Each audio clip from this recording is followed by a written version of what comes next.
Holy crap, there's a lot of people in here. Holy crap. Hey, Where did all of you come from? You manifested us, Ryan. Whoa, snap. weird. I gotta be really careful what I'm thinking about. Dude, alright, first, see Money, you're on camera. Whoa. Wait a minute. Who's behind the camera? Oh, man. Chris, where's your sunglasses? Oh, the purple Oh, ones? snap. Oh, that's we gotta do our product. This is our product review. You might have heard of blue blocker sunglasses, but are you aware of Rainbow optics. boom? Because the blue blockers are good, purple blockers are better. Purple enablers. Purple enablers.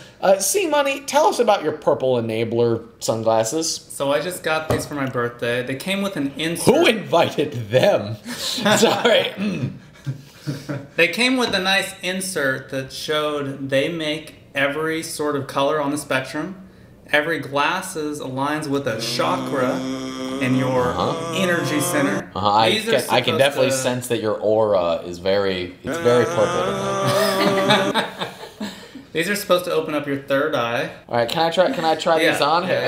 Hold on. Am I spiritually ready for this? Breathe.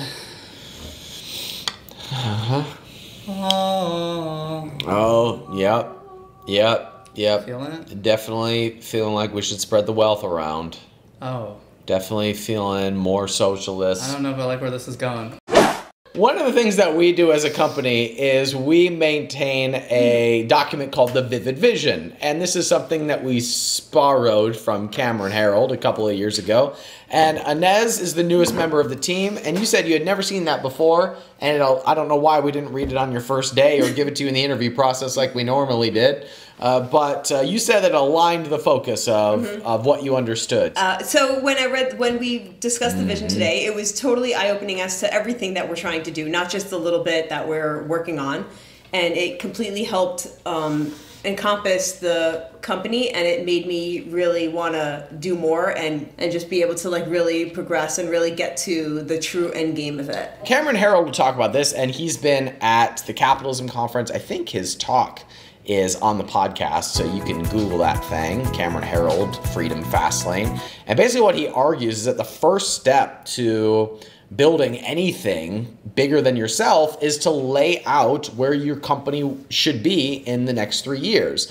And that's a 2 to 3 page document about where you're going as a company. So I took this very seriously, and I wrote out what I wanted the company to look like, where we wanted to go, what we wanted to represent.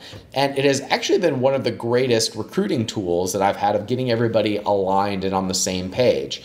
So that 2 to 3 page document, which we edit every quarter just to be a little bit clear with what we've learned and where we want to go, has been really our master document of making decisions and ensuring that we're going in the right direction. T-Coin!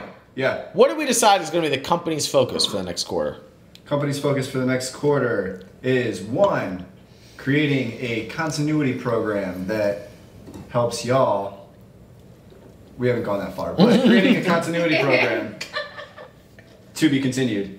We'll be launching the first offer on capitalism.com. Yep. C, yes. E, and also, we will also be creating a new podcast show. Oh, snap! Spoiler alert, you heard it here first. And the last but not least, Some social media stuff. yeah, some social media stuff. You know. So we're gonna do some social media. Don't worry about it. It doesn't matter to you. Come back to us in a couple months, you'll know. Hey,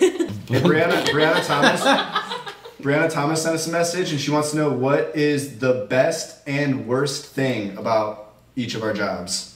Ooh. And she also wants to know what each of our roles are. Okay, so first of all, that's 7 people, and this could take a while. great, So I'm pretty sure we're just gonna go to the truth teller on this one. And that speaks for all. Truth I have to teller. say everything about everyone. I need more water. Gotta decide all of our roles Hold on. and Here we go. So to our resident truth teller, what is the best and worst thing about capitalism.com? You killed it. No, I didn't kill it. The best and worst thing about capitalism.com. The best thing is that everyone is super receptive on how to work with each other, which I absolutely appreciate, and we're all willing to work as a team. The worst thing is I cannot drink more wine to be truly honest about what I... No, I'm kidding. Oh, come on. I'm so easy to insult. My entire life is on the internet. This should be No, like I shooting fish actually in a have barrel. nothing negative to say about you or the company. And that's... Damn it. I mean, Ryan's awful. He's so bad. He can only deadlift 600 pounds. It's really insulting. Because I think I can do more than him. No, no, I don't have anything negative to say at this point about capitalism.com. That's disappointing. Except that I screwed up the one. Except that we're greedy. Except that we're greedy does capitalists. Ryan compare with other employers you've had? Wait, what's the worst or the best part? Just how does he compare to other? He lets you flow, which I love. Yeah. I mean, he definitely lets you be who you are and what you're great at, which is amazing. And I think that is definitely his best attribute, is that he wants you, he welcomes your talent. I always thought it was my biceps. Go on. No, we've talked about that. The muscles I think aren't Ryan's that big. Truth teller.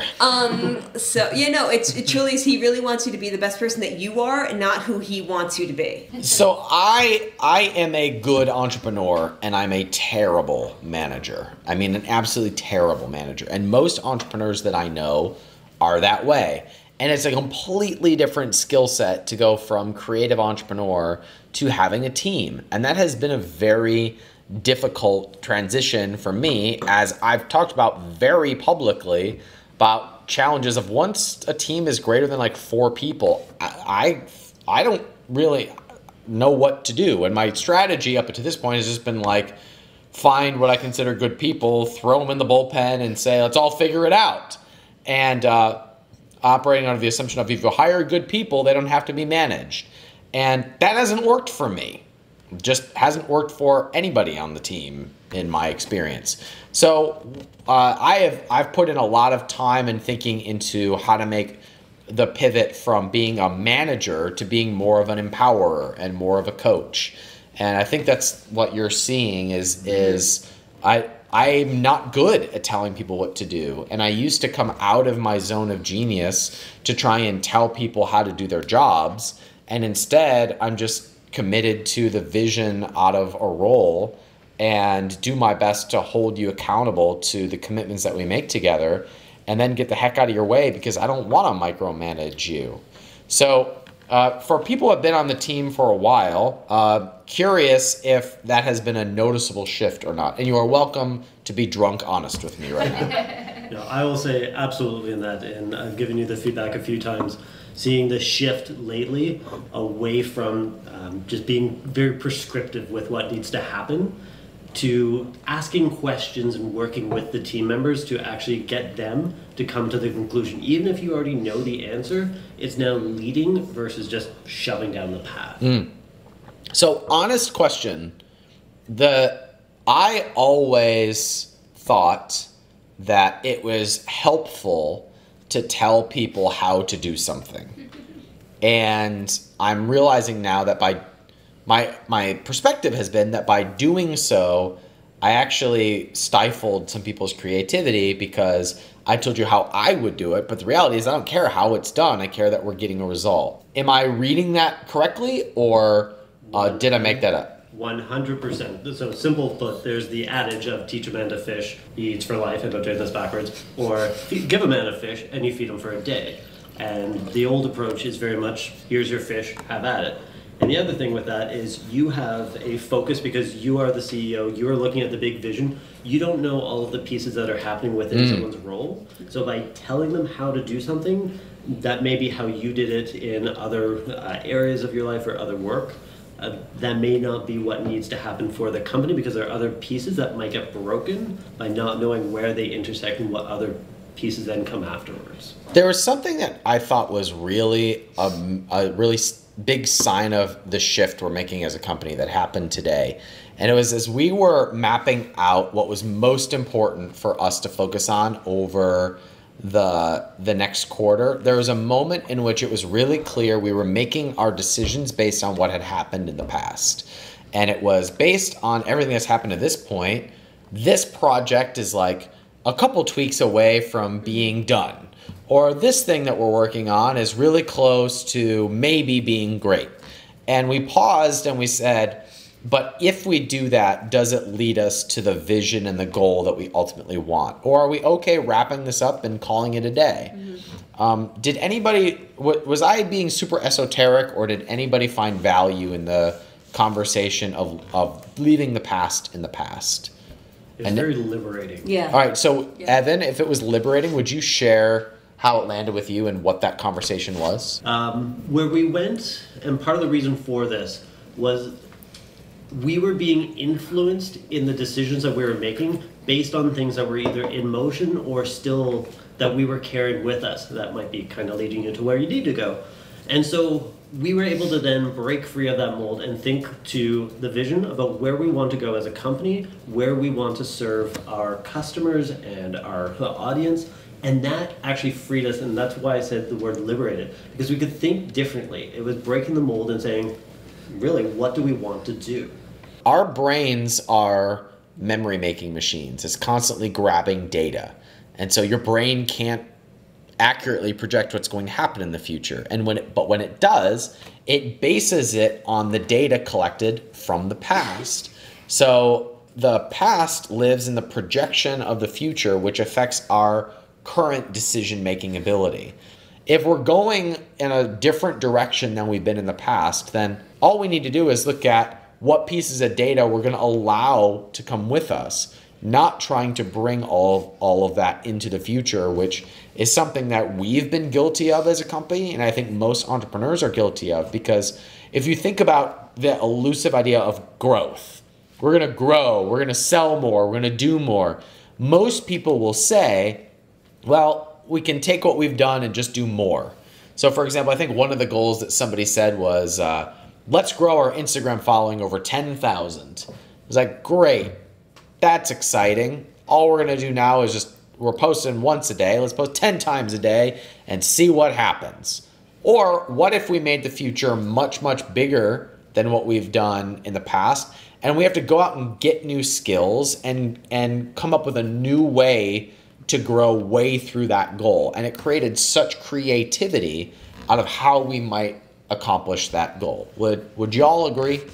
Yeah, I was just about to say that. You stepped all over my lines. But yeah, there's no point. You already said it all. Hey, so Inez, a good question got submitted to you. Yes. Are we living in a simulation?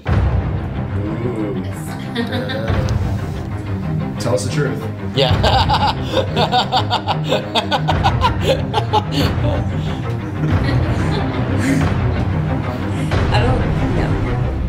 No, I don't think so. That's all you got? Yes. We have Backstage Harlequin. Whoa, we have a company debate about if this is your real name. Backstage, is that your real name? No, it is not. It's a pseudonym. Oh, dang it. Whoa, okay. All right. What can we do you for? I want to hear more. Well, tell me, you guys were talking not too long ago about videos to Brianna do, before and after pics. Do people really pay attention to those, Phil? Oh, hell yeah. I would say that before and after photos are some of the highest converting videos no matter what your market is. If you can demonstrate real results in a period of time, yeah, it's the greatest conversion mechanism you could probably do in just about any business. I once Okay. directed a short promotional film for a nonprofit that helped like sickly kids who had diseases. What they would do is they would provide kids with really specialized gifts according to their interest. And what we illustrated was in this example that giving a kid in this crucial time point of development, like a kid who's interested in astronomy, a telescope could lead them down a path in which they could pursue a whole career in science. And so that was kind of a high production value video, but there's ways to do that through pictures or pictures and text. So there's a lot of ways in which you can really illustrate that to make an emotional appeal to people. And the use of story really works better than anything else, especially better than like numbers and data. Yeah, it's the best conversion mechanism on the planet. I believe we're about to call a special guest, are we A not? very special guest here. Spirit fingers, everybody. Spirit fingers, spirit fingers.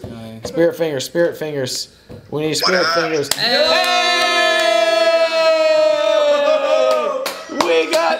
We got Billie Jean on the line, everybody. What's going on, man? You just got back from a mastermind, did you not? I got back from St. Louis. I did Andy Frisella's podcast. That motherfucker's a beast. Yeah. What makes Andy Frisella a beast? One, he keeps it honest and real. Like everybody should. Like Inez. Yeah, like you keep shit real too. And then also too, his results, man, like he's killing it. Their company is doing 100 million plus. Like they're helping people. His culture is dope. Like he's winning. He's winning a life. He's got a really happy relationship. Shout out to his wife Emily. Like they're great. They're doing well. And what did you learn in your time with Andy Frisella that you're going to take back into your current brand and businesses? How he leverages his current customers to sell more of his products or services because they're the biggest believers. So we have like hardcore fans, but I fucking don't utilize them for shit. Like I don't ask them to be a part, and I'm probably missing out on millions of dollars a year from doing that. So I fucked up. That was my biggest takeaway. So turning your customers into advocates and raving fans, right? Exactly. But salesmen too, like your best salesman also, and doing it in a systematic way so it happens again and again and again. Like I need to give a shout out to you because like this production right here was partly inspired by you because I was like I had so much fun getting drunk and talking about politics with Billie Jean in San Diego. We should just do that all the time, everybody. And here we are on the interwebs drinking wine with the team, and Billie Jean's calling in. So thank you for being a part of this journey. Hey Jacob, welcome to Wine with Wine. What can we do you for, my man? Herbert. One second, I'll mute you guys. Hey, Thank you for that. Hey there, Jacob Brown. Why the long face? Wow, that is okay. All right, I haven't drank enough to catch up with you guys. So. Hey, Jacob, do you like popsicles? I love popsicles. Right? Oh, you gotta come down to the cellar. I got a whole freezer full of popsicles. Here's the trick. You gotta spit on it before you put it in your mouth. It kind of helps it. Never mind. Good job, Chris. Thank you for being here. What's your question?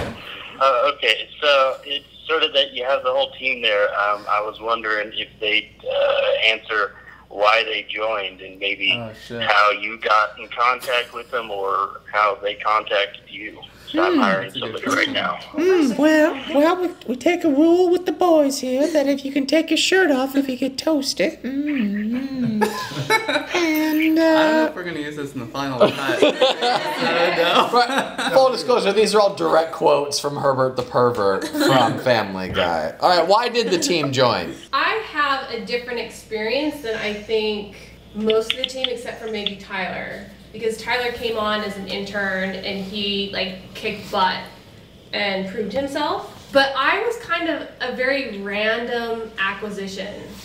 I walked into the office once and Melinda was there. Yeah. So I kind of very randomly came into it. They needed help with it was Freedom Fastlane at the time, the first Freedom Fastlane conference doing customer service. And I had no past experience. I'd been a stay-at-home mom for 17 years. CEO of a family. CEO of a family. Yep. So I had no proof that I would be a good employee. But for temporary part-time, they tried me out. They liked me enough to keep me. And I feel like I've proven myself since then. Brian Lee said at the Capitalism Conference, his hiring philosophy was hire fast, fire faster. And Gary Vaynerchuk has said, look, the best hiring firms in the world still get it wrong half the time. You can't get good at hiring, but you can get good at firing. And I've made plenty of mistakes and I've had to get comfortable firing people. And it's usually not personal. It's just if something is a fit or not. And you keep people who keep knocking out of the park, and you let everybody else go on to their next opportunity.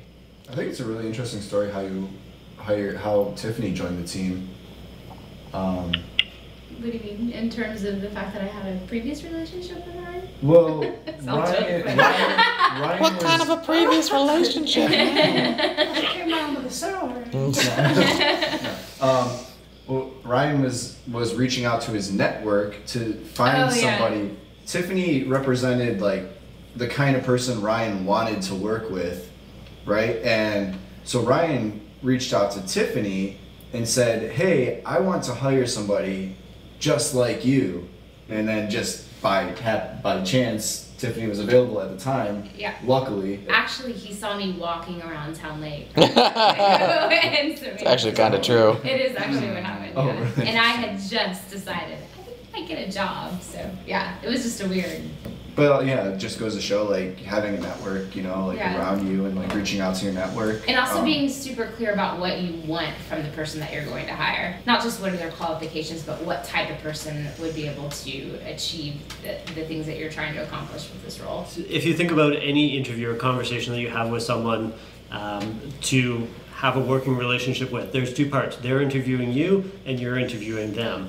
And this is one thing that I'll say, I joined the team with Ryan because there was a big vision behind that he could articulate very well at the time, and you have all now had access to the vivid vision, and that has changed and grown over the past number of years. But being able to clearly articulate either your BHAG, why you exist, where you're going as a company, that should resonate with the people that you're talking to, because you want to build a team more than just someone who's going to do some of the work, but actually drive the mission forward. So there is that element that you want to see that passion in those people, as well as they want to see in you that there's a direction and reason behind the company.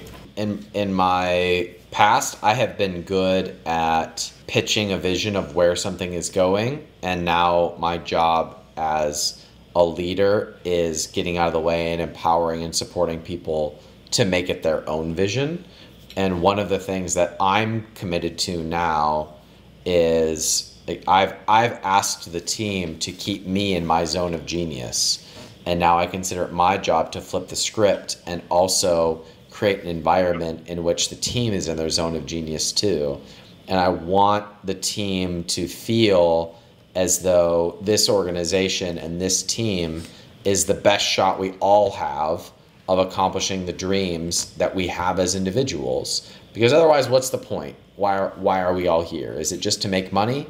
Is it to do fun things?